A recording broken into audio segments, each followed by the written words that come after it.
There's the plane that flew over MetLife Stadium yesterday.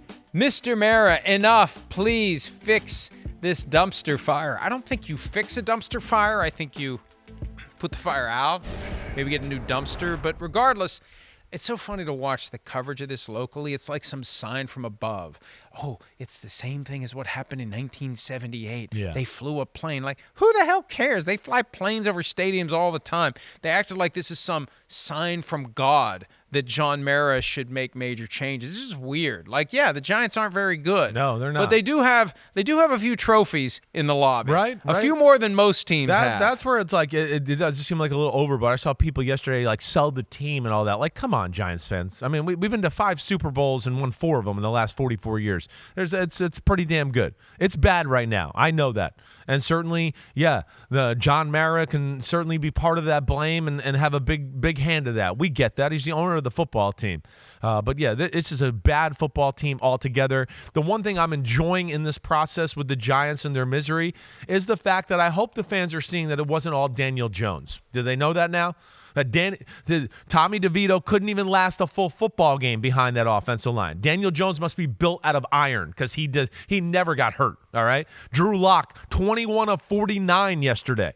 Again, I'm not getting on Drew Lock. There's just issues with the Giants altogether, and good for the Riz man coming back to Jersey, Bergen Catholic High School powerhouse up in North Jersey, getting the win there. His special teams coming away with the big plays and big moments. He's 3-1. I know. As the interim head coach. I know. Hey, they're still alive. They're 2 games behind. I know. The Bucks in the NFC South.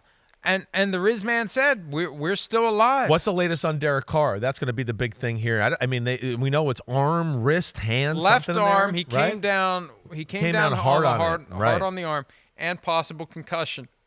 And they got a weird thing with him. They're creeping toward the same posture the Raiders were in with Carr a couple of years ago, where there's a $30 million injury guarantee that vests in March, and if he gets some kind of late season injury and he can't pass a physical by March, they're stuck. Because if they don't make it this year, and look, it's going to be hard for them to make it. You're going to have a new coach, may want a new quarterback, but maybe the Riz is doing enough. If they get close, if they could overcome the Falcons and finish in second place in the division after the way things started, how do you not at least seriously consider? I mean, the Raiders kind of learned the hard way. They should have seriously considered Rich Bisaccia.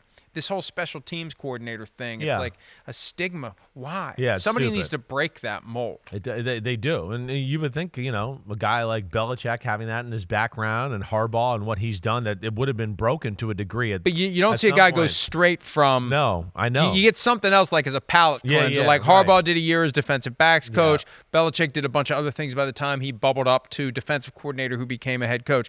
You never see special teams coordinator career. Boom, you're a head coach. You're now. right. And I don't get that. And usually they're some of the best people managers, communicators on a football team.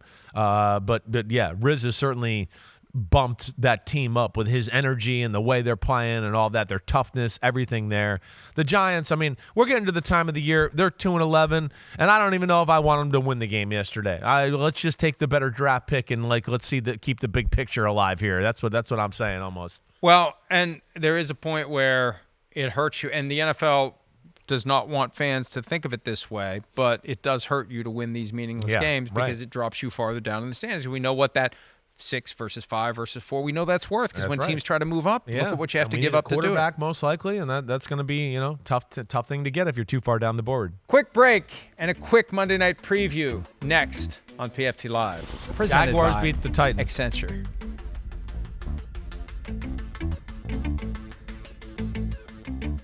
Hi, it's Mike Florio. Thanks for watching PFT on YouTube. Hit subscribe for the latest news and analysis from Pro Football Talk.